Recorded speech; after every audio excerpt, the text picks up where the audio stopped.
hello, and welcome to another edition, a Tuesday edition of Maximum Growth Live. I am one of your hosts, Jay Ruane, founder of FirmFlex, social media marketing for lawyers, as well as the managing partner of Ruane Attorneys, a civil rights and criminal defense firm in Connecticut. And with me, as always, back down in D.C., Maryland, Virginia, South Carolina, Timbuktu, Machu Picchu, and as well as Barcelona, we have Seth Price. Seth, are you guys in Europe yet? No. But we are actually personally, not that we're moving the firm there, but I think we're going to pick up the family and move to warmer climate for the month of December. And just if we can work remotely, why not work from somewhere warm? Yeah, you know what? It's interesting that comes. Oh, so Seth not only has Price Benowitz, but he's also got Blue Shark, an SEO firm for lawyers, and so you've probably got 120 people that work below you on a daily basis. And it's fascinating to me to think that you could just pick up and do the whole thing remotely. I mean, in times before, that would be impossible. But being able to do that now is certainly talking about how things have changed a lot with 2021.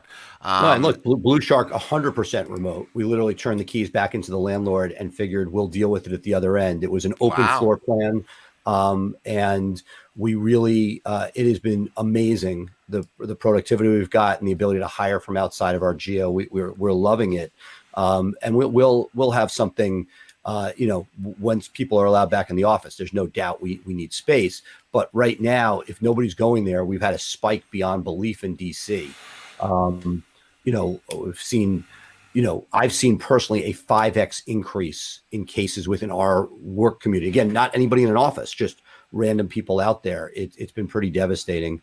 The law firm still makes me nervous. We have a skeleton crew that's in and people using the office as needed. But I personally, for what I'm doing, could be anywhere. And I figured we go away usually for the last 2 weeks of December anyway. Let's work from a place where the kids can Zoom and be outside where it's a little warmer. Yeah, we were talking about that yesterday in our house too, trying to figure out if we could make that happen. It's interesting. I want to talk about this first. I was reading something on social. That's where I spend most of my time, and there was a report by McKinsey. McKinsey is a big, research group, and they said that during the pandemic, 10 years of consumer adoption of e-commerce was compressed into 3 months. And that level of acceleration is something that has never been seen before, even during like industrial revolution times when stuff started happening. And so I want to talk a little bit about that with you today, because I think it's somewhat important in that the psychology of the consumer is something that I think is going to drive how firms interact with people going forward, right? And we've talked about being remote and how the consumer is a lot more accepting of, well, no, you're not going to meet with your lawyer in person. You're going to meet with your lawyer over video or by email and that type of thing. And I'm wondering how that impacts a firm's growth potential, because there is a significant portion of the aging population that everything was done in person. And I think, you've been in the B2C world as long as I've been in the B2C world. There is a certain demographic of people that they want to meet their lawyer in person, but that demographic is declining. And the younger demographic, the millennials, the Zennials, Gen Z, whatever you want to call them, they are so accustomed to doing everything online and without physical interaction. How do you think that's going to change how your law firm operates? For me, I don't really see that much of a difference, because I feel like we were the ones that were ahead of the curve on that. We were taking people and signing them up by phone with e-signatures long before, but now that is now considered, everybody had to move to that. So in one sense, there's been a tightening of that. We were well positioned because that was, again, I knew that our close rate was never better than in person, but with the transaction costs of people coming in and out of the office, et cetera, and there are cases that you're going to want that for, but there is a percentage of cases that can be signed. And yes, is your close rate going to drop slightly? Hopefully, depending on how good you are on the phone and knowing what talent you have. But we hire talent based on that phone environment, so that I feel like we've been in good shape. And then I think that for people that have not morphed, they're sort of waiting for it to be over, it'll be problematic. I mean, it's very important, and as you've just described, that people who before never would have transacted business by phone are doing so now and by Zoom. What will go back? I think some people will still want that tactile in-person experience. And frankly, as a business, there's a level that you want that at, right? There's a level of bonding with client that leads to future referrals that is better in person, but there's also costs and expense that go along with that, and that you may say, oh wow, there are negatives to not having people inside the office, but there are also huge economic advantages. Yeah, and I think it's just something that, we were in a very good position in that we had the systems in place, the technology in place to very quickly be able to accommodate our clients and our staff remotely. And a lot of law firms sort of had to put those things into place very quickly. They never scanned anything. They had paper files, and then all of a sudden you had lawyers dragging files home so that they can work on them in March and April and in May. And I'm wondering what we can start to think about now for 2021 to be yet further ahead of those people and be able to be ahead of what's coming next. Because you and I and a lot of people who watch this, I'm sure, invested in cloud-based software and VoIP phones and that type of thing, not necessarily thinking there was going to be a pandemic, but there was some cost effectiveness. There was some other stuff, and I wonder what we can be thinking about long term to yet be further even ahead of that competition, so that they're playing catch up while we're able to capitalize. What do you think? One of those life moments I had, with Blue Shark that was built with millennials and in management as well as the workforce. I think there's one small brother printer somewhere in the office. That the idea that just the mentality of how work is done. I think that probably the plaintiff's bar is one of the last places to make is going to be is places that some people have made the shift. Firms that are younger, like I know Tyson, and people that develop their firm in more recent years that don't have legacy, both employees as well as technology there have been made that easier. But it is fascinating to see which practices have gone fully digital and which ones are sort of still lagging into the sort of more traditional or old school version of paper practice. Yeah. It's interesting. We talk about going digital and we talk about using cloud-based services. And I know you use some, I use some. And I moved as much as I could there. I knew that my IT was not good enough to withstand ransomware and things like that. And so to me, if Google gets hacked, so be it. But or Amazon or whoever we're using in the cloud, but I want to make sure that we're putting our eggs with somebody that I trust for that environment. Right. So let me ask you this: do you use QuickBooks for your accounting? We use QuickBooks Online. Yeah, so do I. And I was chatting with them yesterday. I had a call into QuickBooks about one of the issues that I had with them, and I was told by a rep, I don't know how accurate this is that QuickBooks is constantly backing up their platform, but they are not constantly backing up your data on their platform. And that scared me, because for me to get financing to make moves as a lawyer, for me to be able to get information about where I'm at, if I lose my QuickBooks data, my QuickBook Online data from 5, 6, 7 years ago, or even this year, that can have a tremendous impact on my business. And I'm thinking to myself, normally the end of the year, my November and December tasks are to go through and see what I can cut to make savings going into the next year.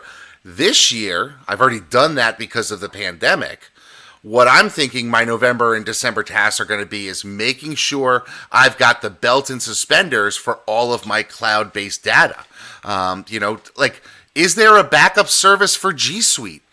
for my file server and my drive? Should I be having that stuff backed up just in case something happens? And I don't know the answer to that question, so I'm putting it to you. Are you backing all of your cloud stuff up, or are you just relying on them being good companies and they'll have backups? Well, some of each, but I think we saw a valuable lesson. One of the older or legacy PI case management systems had an issue, a number of months back, and the people that were stuck in that went 5 days plus without their data. So it is scary. It is scary how much we rely upon it. And like what I love about doing the show is I'm going to go back and double check what do we have and what don't we have. I divided house. I don't have all of that at my fingertips, but again, sort of like when I present on SEO, it's like nobody's going to learn all that stuff. There's no way I could figure out the answers, but you know what? We should have a checklist of which services are backed up and which are not. I'm sure, we don't have our Gmail, which we're on Google for Business, backed up. Are we banking on the fact that they're going to be fine? I think we probably are. But something like a QuickBooks, knowing that our data is somewhere, I think that's a pretty important thing to have. I know that with as things have moved to the cloud, we've talked less and less about it because we feel like, hey, they must be in multiple places. I know that when we were using downloadable software, it was a much bigger deal. And I remember, the earlier versions when it was QuickBooks with a downloadable software, you'd have something downloaded to the desktop. You would have something on a hard drive sitting in the corner. And then in case there was a fire in the building, you'd go to one of these off-site online, in the cloud services. And I think that we probably have gotten a little complacent figuring, hey, if Amazon goes down, we got bigger problems. But we probably do.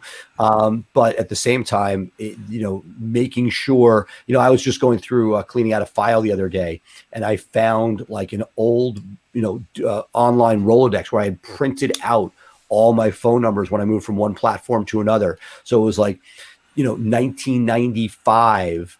Personal contacts with their phone number and their cell phone, their fax number. It was fascinating, and we don't really have those backups anymore. We're too reliant upon it. But I think that the QuickBooks one is definitely one worth looking at.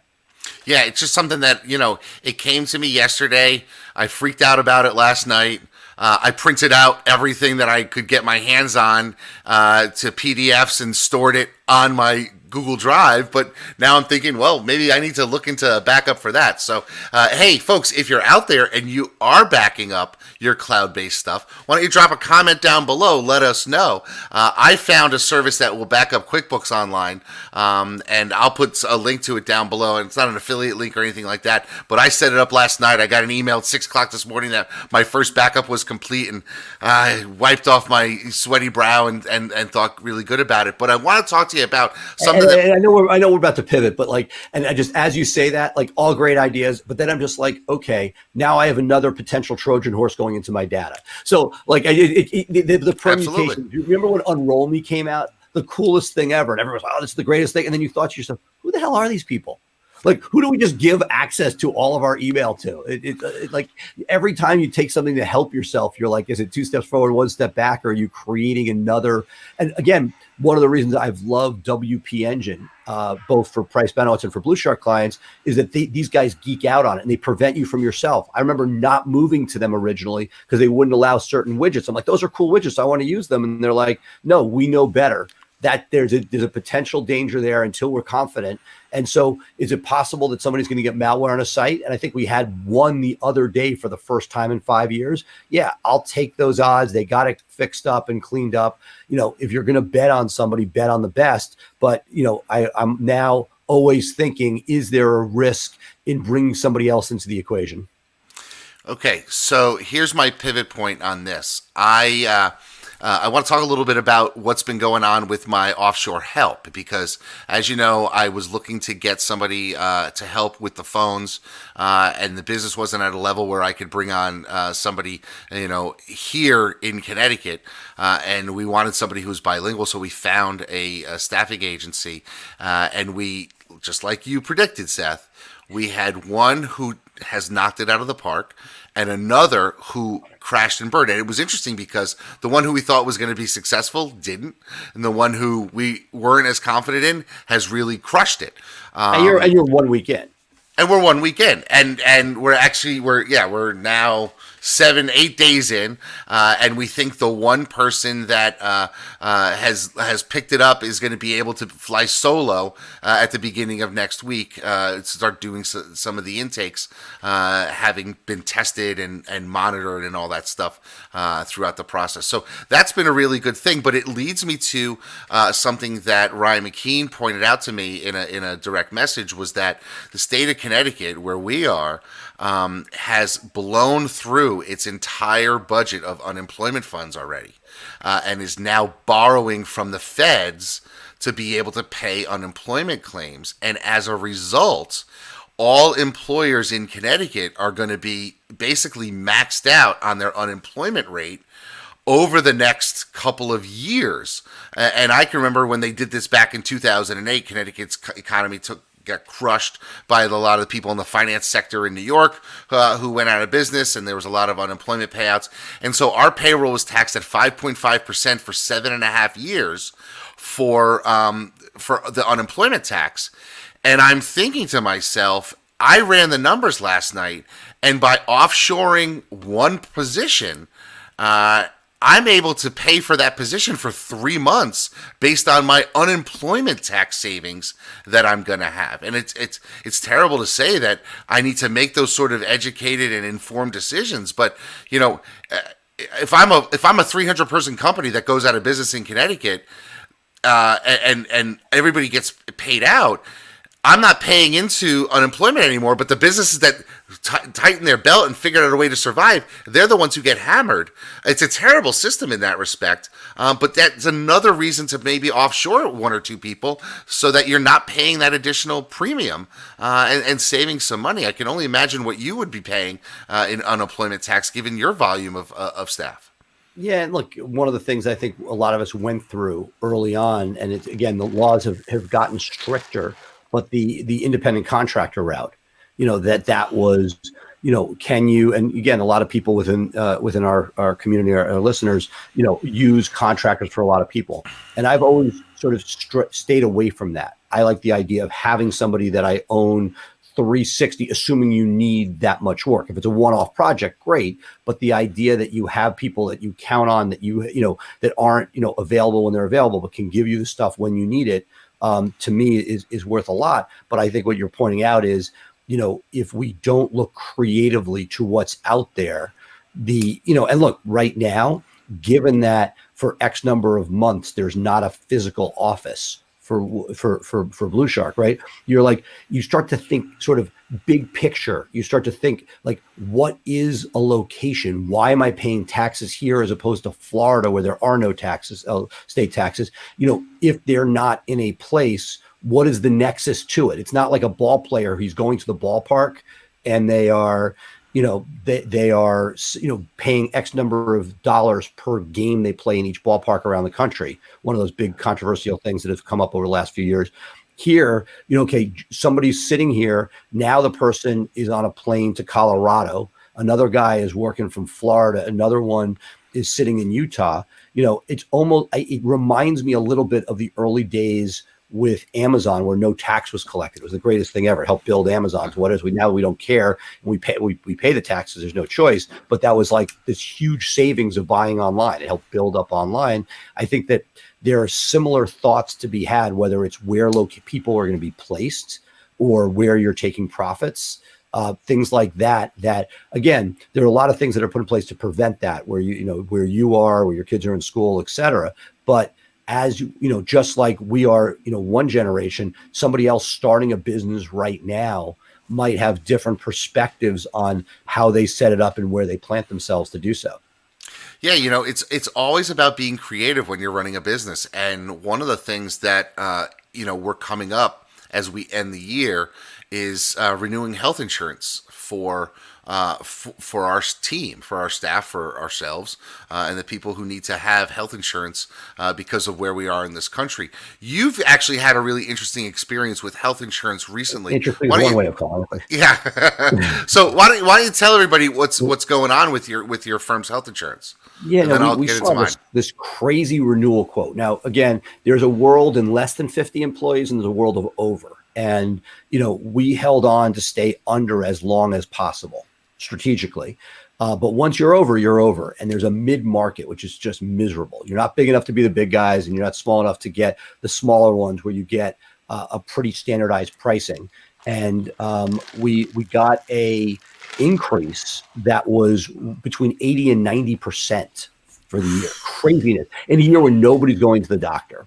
And, all of a sudden, like everything else, whether you're buying a Xerox machine or whether you're buying some digital marketing service, you have to become a mini expert. So now I am sadly a mini expert in the mid-market insurance. And I learned a lot. I learned that the census or the demographics of your organization have a lot to do with where you are. That there is an issue with claims, and that's not nothing. But one of the things that's really significant is that demographic, and it was sort of fascinating to watch. What happened as we transferred from a smaller group to a mid-sized group, and now insurance companies going from, okay, well, you're in this grouping and you get this much of an increase per year to this more of a variable.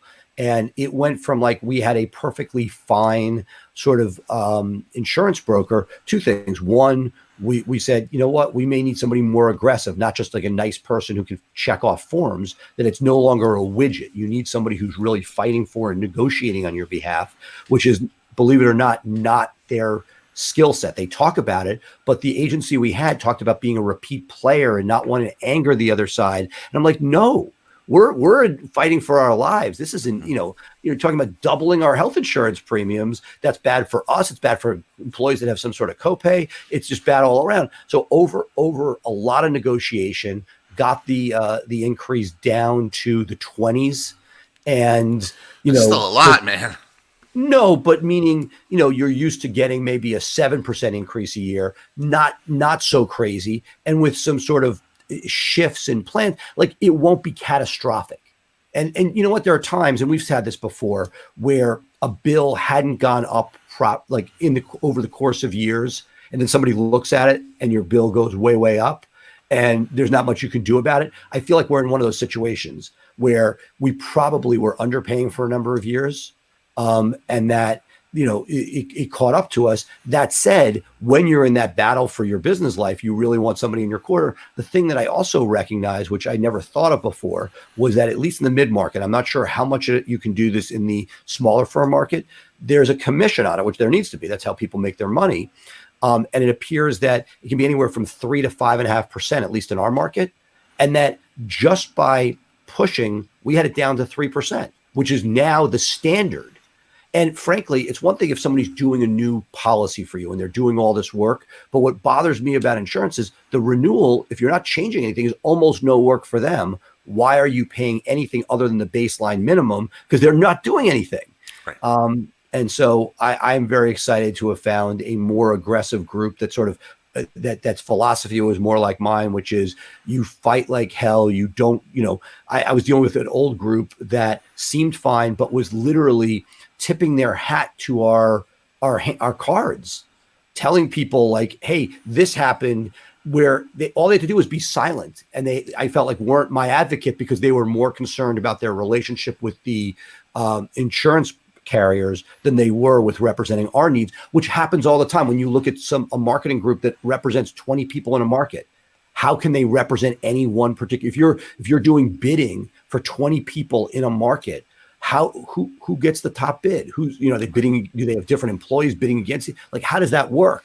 They're going to have somebody doing it, but it just doesn't make any sense unless you're the top bidder. Where does everybody else fall? So I felt I learned a lesson there. Yeah, it's one of the things that we haven't talked about. It's interesting as our firms grow. I went with the PEO model a couple of years ago. My insurance was going through the roof. And so what I did is I investigated a PEO, and I wound up with JustWorks to handle my onboarding and health insurance. And so we're now able to get health insurance at a big group rate through the PEO. And that really, I mean, the PEO for me was great during PPP. They provided me with everything I needed. I'm able to get, the most aggressive rates with big insurance providers, and it's worked out fine. It's so funny. It's not it's opposite, but similar journey. I'd always loved the little guys for payroll, and stayed away. I had a really bad experience early on with ADP. Oh, so did I. But we went out to market, and what sucked is they went out and invested in technology when a lot of people didn't.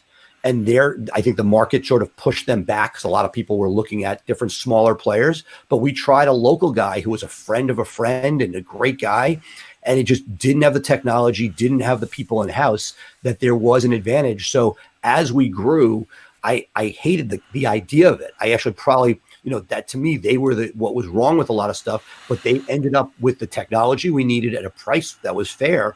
And that allowed us to grow our business. And at some point, while I would love to have supported the individual guy, it was not just bad, but defective, where we were having those like, oh my God moments where something wasn't done right.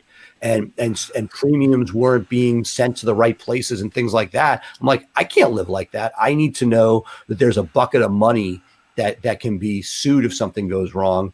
And that I believe that now, and again, there was a West Coast startup in this space. I won't say it by name, but it was very, very popular. Everybody's talking about it. And next thing you know, you find out they're not licensed legally in many of the states they were in. There were sex parties in the stairwells of their business. Yep. I mean, to me, like, I love being on the cutting edge, but there's also that idea of, hey, if big business is using this, we should at least look at it. And I feel that just like I went to Salesforce for my intake, is it the best? Are there better, smaller, more agile ones? There are times that, like, hey, if it's good enough for the big boys, it may be good enough for you. And just, you shouldn't eliminate something just because it's a national brand. I kind of learned that lesson myself. Is it still the best? I don't know. I haven't repriced it in 2 or 3 years, but they gave us such an aggressive deal to get our business in then that I thought it was worth a shot.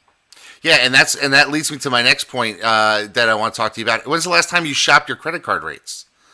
Look, we're constantly doing it. We have one group with GoDaddy, and I'm not GoDaddy, we're a Fat Merchant, looking to do a second. My issue has always been there have been impressive rates with some of the smaller, nimble companies, but then they raise it in the moment you take your eye off it. The moment's exactly there. And so to me, the idea that there's something that might have something that locks in better. I'm curious if anybody else has stayed consistently with Fat Merchant. Because the untold part of this is there are 2 types of cards, right? There are the reward cards that are very, very expensive. And then there's a debit card that's practically free, from the point of view of the business owner paying for the processing. And it's a lot of smoke and mirrors in that space. And it's one of those ones that the smaller guys do get you in. They're very good at the, know, like, and trust, but are they just, is their model just going to jack it up as soon as they get you comfortable and you stop looking at it day to day? Yeah, so one of the things that came up in the forums this week, is why I brought it up to you, was that there was a solo newbie who was looking for how to stop taking checks, and everyone was saying, use LawPay, use LawPay, use LawPay. But LawPay rates tend to be higher. And 30 points. I would look. Frankly, I'm really torn. This is a great example. I would love to use LawPay. It integrates really nice with Clio and a number of other softwares. Yep. It is great technology, but if somebody said to you, you're paying this many thousands of dollars for the convenience, it's not, again, if you're very small, maybe there may be a person where the numbers are small enough that it saves an employee of doing different things, maybe, but, and this technology is amazing. That said, it is not inexpensive. You are paying a significant, it may be 20 points per transaction. Yeah, we're talking over the course of a year. It could be, for a firm that does, hundreds of thousands of dollars in credit cards or $1 million in credit cards. You could employ another person for what you're giving them in fees. Let me give you an idea, and this is something that I did a couple of years ago, and I don't know if you guys are doing it, but this is something I'm going to throw out there to people. we're in the B2C, so we take a lot of fees by credit card for services, and they're flat fees, and they go into. But every now and then, we'll have people who want to give us a credit card for money to go into our trust account. Maybe it's for a trial that we don't necessarily know if it's going to happen. Maybe it's for restitution or something like that.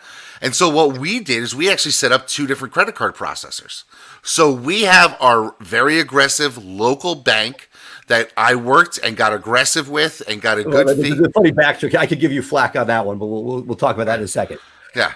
So I got them to do my credit card processing, and then I've got LawPay just to do my trust stuff. And one credit card processing goes right into my trust account. That's LawPay. It's insured. It's understanding the industry, that type of thing. Yeah, no, and so very good with that. And so we most of our money goes by credit card, goes into trust accounts. Right. So to me, that our state law is just that's where it's going. But I'm just give a funny backstory, which again, because look, to Jay's credit, he's a relationship guy. I remember a number of years back, we were talking about credit cards. You're like, yeah, I'm using my local bank. I'm like, I can't imagine they're giving the best rate. It's like, they're not, but I'm trying to build a relationship because I figure I need them in a pinch. And that was the greatest irony on the PPP debacle that you had. And we documented very well in our pieces, which was, hey, you paid your dues.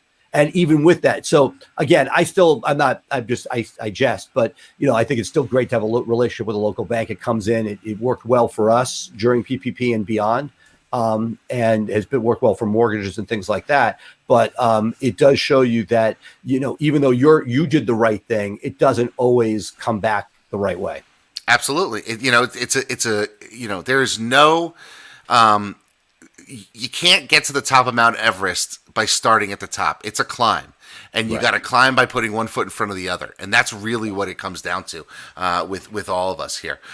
So, Seth, any other topics that you want to discuss today? I had two quick things I would throw out. One was dealing with just a win, which was that I had a Google My Business that had some sort of issue with it, and we got it resolved.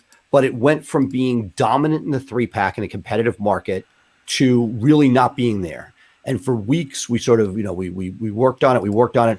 And I took, again, there's times when it's not a science. You don't know what exactly is going on. I mean, it's back, but it's not back to where it was. And I want to be back to number one. I like being number one. There's a lot of times with things in GMB where when something falls out, you just got to wait. Right. You hope something just pops right back, and hopefully it does. But there are times when there's an issue and it'll pop back over a course of a number of days. It didn't. I said, guys, I'm done waiting. Like I've waited 2, 3, maybe up to the 4th week. And I'm like, okay, enough's enough. Now what we're going to do is we're taking this offline. We're letting Google reset, because it's not like a website that you can have re-indexed, ask for, you can ping it. So literally took it offline for a day or so. I forget if it marked temporary close, but basically made it so, hey, we're not open for business. Then reopened it, boom, back in business. Oh. So again, it's showing that it's not always a linear path, that you can do all the things you're supposed to do, but there are times we joked about this before, that when I was a baby lawyer, the IT help desk, there were 2 people at a firm that was growing rapidly, a big firm. And I was like, why do they have these people? Every time I call, all they tell me to do is restart my computer. And I'm like, oh, there's a reason, because 90% of the time that's the answer. And so, sometimes it's just restarting your computer. And the final thing, which we could continue on the next one, but I just want to sort of tip my hat that we need to discuss more, is the effect of LSAs. I'll make this a tease for next time. The effect of LSAs on PPC and organic. What are we seeing? It's big cause celeb. Some people did well early on, but as it comes in, we're seeing a lot of junk coming through. You better have a system in to weed out that and challenge the stuff, just like with any lead service. But we are seeing, and we'll have more details on this, a dramatic decrease or an incremental decrease in the normal Google ads or old Google AdWords that are decreasing, but we're seeing organic not as affected as we were thinking it would be. That if you're playing the organic game, that is still playing nicely, but that the pain being felt is anybody counting on AdWords not in the not in the local service ads, that they are almost, that it's that if you're looking at something taking and cannibalizing, that it feels that the LSA is cannibalizing the Google AdWords, and so far early numbers don't show it cannibalizing below. Yeah, I'm seeing about a 7.5%, 7.5 to 1 return on my LSA spend, which I'm happy with. Of course, I'd like it to be more, but no, seven to 1 is good. But let me ask you a question: what was your return on the PPC before that? My return, yeah, it was like the best month I was getting was like 4.5. Right, but just stop that. That's the Vegas talk. Let's be real. Somewhere real was 3.5. Right, and they're not, and so and that means that some months were even below 3, which is effed up, but it bounced up by the 4. Right. Understood. Right. So if you get your 3 something, you're doing it. I think that, Google is going to get there. So like if you have PPC money to play, I like the idea of pushing it into the LSA for now. But that's not, we both know that that's not going to last, that Google's too smart and that they will squeeze that over time. Yeah, it's definitely still a work in progress, I think, for Google. I don't think they know. And we were talking about this. There really isn't a convenient way to get the data out of LSA into, and that, I mean, you would think that would be really simply something that they would set up early on, since they're providing leads and people track leads in products other than Google, that they would have created a way for you to get that information into your lead software, whatever it is that you use. But they didn't even think about it. I know you posted it online. There's no good answer. And look, it'll evolve. But I think part of it is that's why you're getting a bump right now, because they're trying to get people in there. It is clunky, but they'll figure it out like anything else. It seems that right now it is not an elegant solution. It's looked like a hodgepodge. And they'll get there. But look, I think this is a topic for a longer expanded conversation, because look, you hear about, just like in Vegas, you hear about the wins at the table. You forget about the money thrown on the table and lost on the way to dinner, and that last play at the airport and all that. If you put into your numbers overall, may not be that. We saw some, for example, we had LSA running for some trust and estates, and it was utter nonsense. So like there, we see successes. There've been some great PI successes, some criminal successes, but it is like everything. You gotta measure it, because it's not a free lunch. And like, while there are some great success stories, I like to see the hard data where we're not just looking at the wins, but looking at the wins and losses. Yeah, see, I'm not the kind of guy who plays the slot machines at the airport in Vegas, Seth. Do you do that? Will you sit there? See, I'm a table games guy. I like to throw dice. I'll play cards if I have to, but I'm not about to be a slot jockey at the airport. But just with those table games, there are people, and I am presently included in those, that when you talk about your ups or downs, it's your winnings from your winning time. It's almost, and look, no different than PPC. If you ran PPC for a month, or like an ad campaign for a month, and got no conversions, hypothetically, right? It's a 0. Now, unless you average that into something, that 0 disappears. And that's what I'm saying. So if you played when before dinner and lost $300, but after dinner, you put down 500 and you went up 4, it's that mentality that, well, that's how they get you. Well, no, right. But it's no different than what we're dealing with here. That you could, you say 7.5%, and there are a bunch of people say, oh, man, I'm not getting 7. What's wrong with me? It's keeping it real. That 4.5, even the way you talked about it. Oh, I've had months as high as 4.5. Well, that's great, but that's not really the money you can put in the bank. Right. It's 3 something. That's what you can put in the bank. And when somebody tells me they're getting 4+, generally, again, there are exceptions to everything. There's some guys better, cheaper, and faster. But generally, when you know a market and you see what everybody else is getting in a specific market, again, what could throw it off?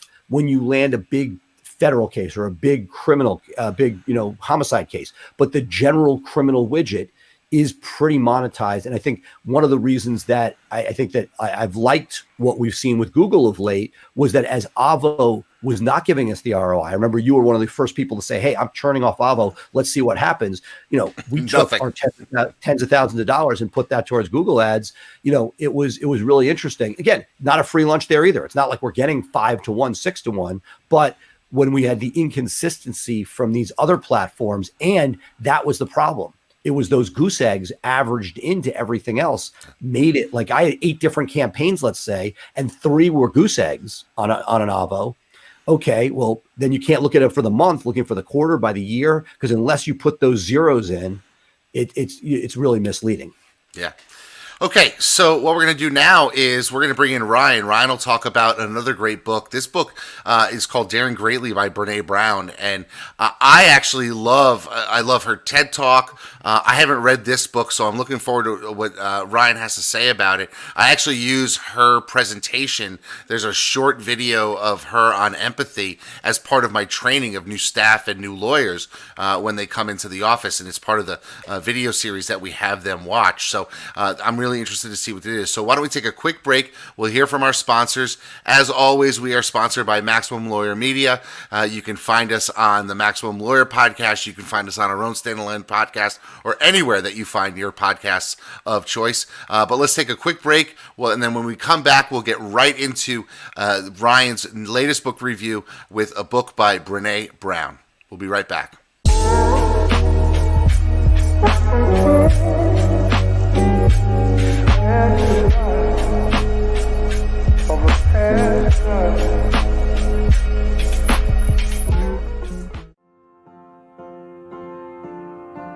In this world today, if you want to grow your business, you want to grow your firm, you want to take on more cases and make a bigger impact, you have to have a digital blueprint.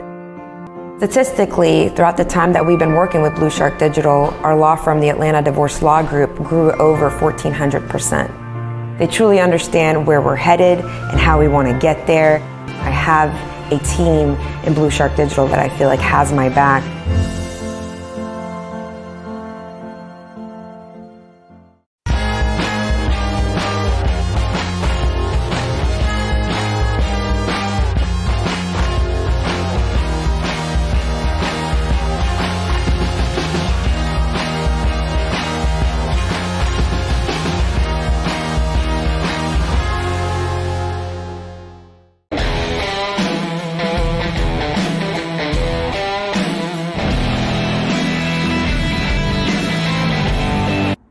Hi, it's Ryan McKeen, and I'm here for this week's episode of Just Book It. And this week, it's Thanksgiving week, a week of gratitude, a week of giving thanks, and I'm going to talk about Brene Brown's book, Daring Greatly. In Daring Greatly, Brene Brown argues that gratitude is the antidote for anxiety. So in times of extreme anxiety, if we practice gratitude and we think of what we have and what we're grateful for and where we are, it can combat all those concerns about our future, about how things are going to be, how our year's going to end. And certainly right now, the world is in a heightened state of anxiety. We have a pandemic that is raging. We have disruptions to our traditions. We have a lot of economic uncertainty and food insecurity in the world. And so anxiety is at an all-time high as people are feeling threatened. And I think, so much, I'm a history major, and, so many traditions that we have and have sustained us through the years are traditions that serve a purpose. And in a time of immense darkness, and a time where there's, less daylight, colder weather, that we sit down and we spend at least a few minutes with gratitude to combat some of that anxiety. So I wish you and yours a happy Thanksgiving. I hope you have a wonderful rest of your week, and look forward to doing this again next week.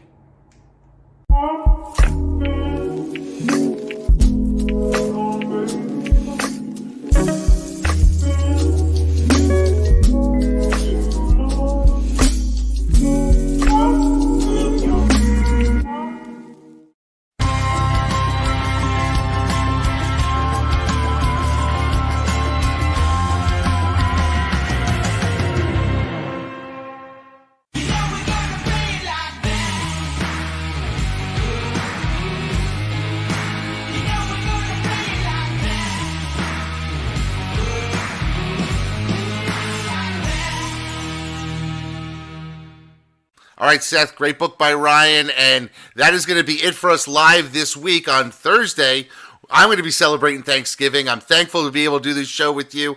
I know you'll be celebrating with your family as well. So we won't have a live show, but we will have a repeat of our hack show and our software show, which are two things that people really, really enjoyed this year. They got the most downloads on our platforms. This reminds me of those WPIX marathons of different shows back in the day. We should create a marathon thing on the Max Growth Live channel. So maybe we can do that one day. We'll just back up all the shows and we'll just run a marathon. I was going to say by Friday, when you're done with family from Thursday, we'll try to give people a little interlude. I love it. Okay, so with that, I am Jay Ruane. He is Seth Price. We are Maximum Growth Live. Happy Thanksgiving to everybody. We hope you have the wonderful time, whether it's by yourself, with a small family group. But don't go out there and expose yourself, because we want to see you back here next week. We don't want anybody in our audience getting sick. Have a wonderful day. We'll see you next week, next Tuesday live, for another edition of Maximum Growth Live. Bye for now, folks.